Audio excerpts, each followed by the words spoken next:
दोस्तों हमारे जो कानून है उन्हें रिप्लेस कर दिया गया है आईपीसी, सीआरपीसी और इंडियन एविडेंस एक्ट। अब जो नए कानून बनाए गए हैं वह है भारतीय न्याय संहिता यानी बीएनएस। सीआरपीसी की जगह बना दिया गया है भारतीय नागरिक सुरक्षा संहिता यानी बीएनएसएस और इंडियन एविडेंस एक्ट को बना दिया गया है भारतीय साक्ष्य अधिनियम यानी बीएसए।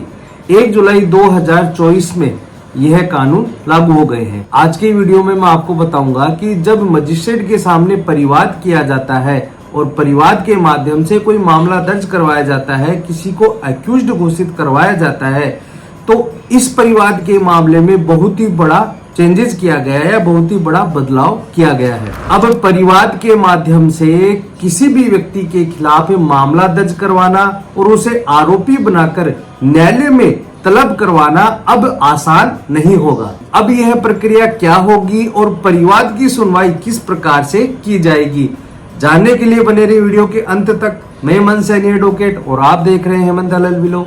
वीडियो अच्छा लगा तो प्लीज इसे लाइक करें। अगर आप चाहते हैं कि नए कानून के तहत मैं आपके लिए वीडियो लाता रहूं तो प्लीज चैनल को सब्सक्राइब जरूर करें। अगर आप लॉ स्टूडेंट हैं और एग्जाम प्रिपरेशन की तैयारी कर रहे हैं या फिर आप जूनियर एडवोकेट हैं और अभी अभी आपने कोर्स ज्वाइन की है तो यह जानकारी आपके बहुत ही काम में आने वाली है। साथ ही साथ अगर आप कोई आम नागरिक हैं तो आपको यह जानकारी जानना जरूरी है। पुराने कानून के अनुसार जो प्रोविजन चल रहा था वह यह था कि जब भी किसी व्यक्ति की पुलिस स्टेशन में एफआईआर नहीं ली जाती थी तो उस व्यक्ति के द्वारा सीआरपीसी के सेक्शन 190(1) व 1 के तहत कोर्ट में जाकर परिवाद के माध्यम से अपनी शिकायतें करवाई जाती थी।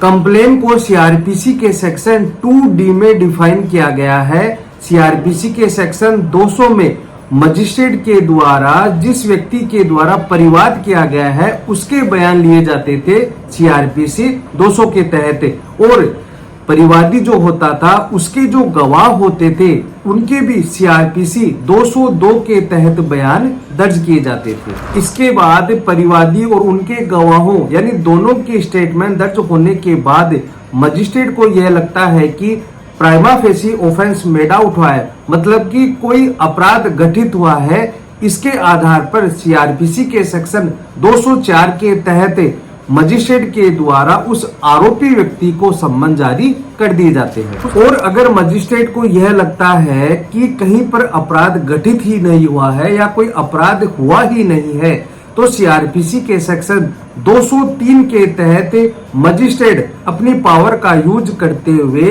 उस परिवाद को निरस्त भी कर सकता है। मैंने अभी आपको जो प्रक्रियाएं बताई है वह सीआरपीसी के तहत बताई है, लेकिन अब नए कानून में क्या प्रक्रिया या फिर क्या बदलाव किया गया है आप इसे ध्यान से सुनना।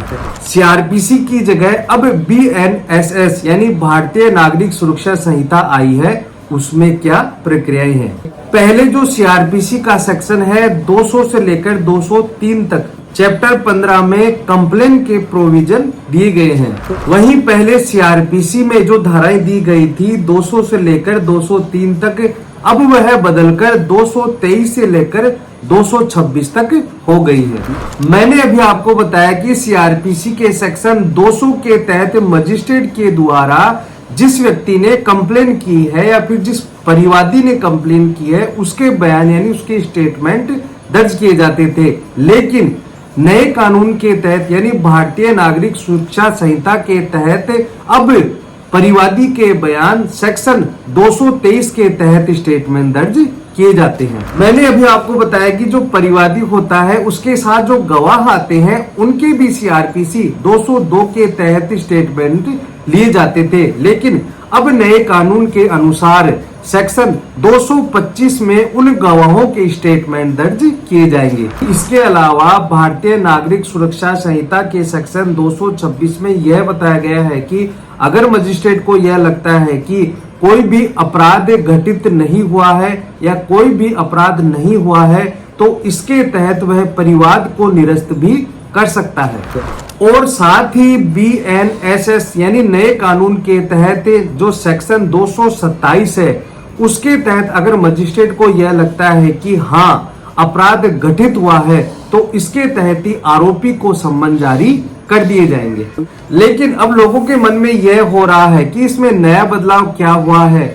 मैटर तो वही है, केवल धारा ही चेंज हुई है। लेकिन आपकी जानकारी के लिए बता दूं कि प्रक्रिया भी बदली गई है। आप ध्यान से सुनना। पहले ये होता था कि जब किसी व्यक्ति के द्वारा न्यायालय में परिवाद पेश कर दिया जाता था और उसके बयान दर्ज किए जाते थे और उसके गवाहों के भी बयान ले लिए जाते थे, उसके बाद मजिस्ट्रेट को यह लगता था कि हाँ, यह आरोपी है, इसको सम्मन भेज दिया जाना चाहिए। लेकिन नए कानून के तहत सेक्शन 223 में यह बताया गया है कि अगर आप किसी व्यक्ति के खिलाफ परिवाद दाखिल करते हैं, जिस व्यक्ति के खिलाफ परिवाद लाए हैं उस व्यक्ति को भी मजिस्ट्रेट के द्वारा सुनवाई का अवसर दिया जाएगा। यानी कि उस व्यक्ति को भी कोर्ट में बुलाया जाएगा और उसे भी यह कहा जाएगा कि आप कोर्ट में क्या कहना चाहते हैं। किसी भी अपराध का संज्ञान मजिस्ट्रेट द्वारा अभियुक्त को बिना सुनवाई का अवसर दिए बिना नहीं किया जाएगा। कहने का मतलब है कि किसी व्यक्ति के द्वारा परिवाद किया जाता है और जिस व्यक्ति के विरुद्ध परिवाद किया गया है उस व्यक्ति को भी न्यायालय में बुलाया जाएगा, उसे भी सुनवाई का मौका दिया जाएगा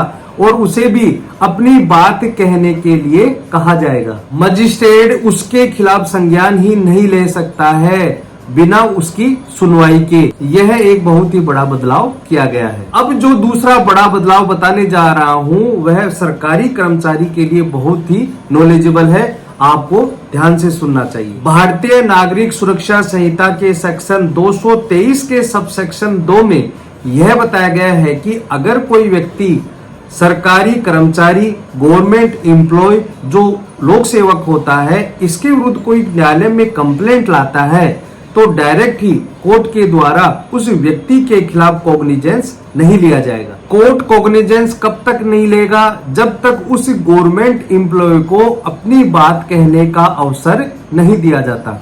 दूसरी बात यह है कि उस पब्लिक सर्वेंट की शिकायत उसके ऑफिस में की गई हो और वरिष्ठ अधिकारी द्वारा इस प्रकार की कोई बात बताई जाती है कि हाँ, इसने गलती की है, तब तक उस पब्लिक सर्वेंट के खिलाफ, उस सरकारी कर्मचारी के खिलाफ कोई परिवाद दाखिल करता है तो मजिस्ट्रेट के द्वारा पब्लिक सर्वेंट के विरुद्ध दाखिल किए गए ऐसे किसी भी परिवाद पर संज्ञान नहीं लिया जाएगा।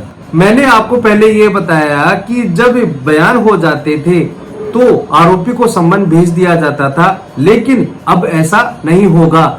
जिस व्यक्ति के विरुद्ध आपने परिवाद किया है पहले उस व्यक्ति को न्यायालय में बुलाया जाएगा और उसे सुनवाई का अवसर दिया जाएगा। और जाहिर सी बात है कि जब उस अभियुक्त को बुलाया जाएगा तो वह अपनी बात भी रखेगा।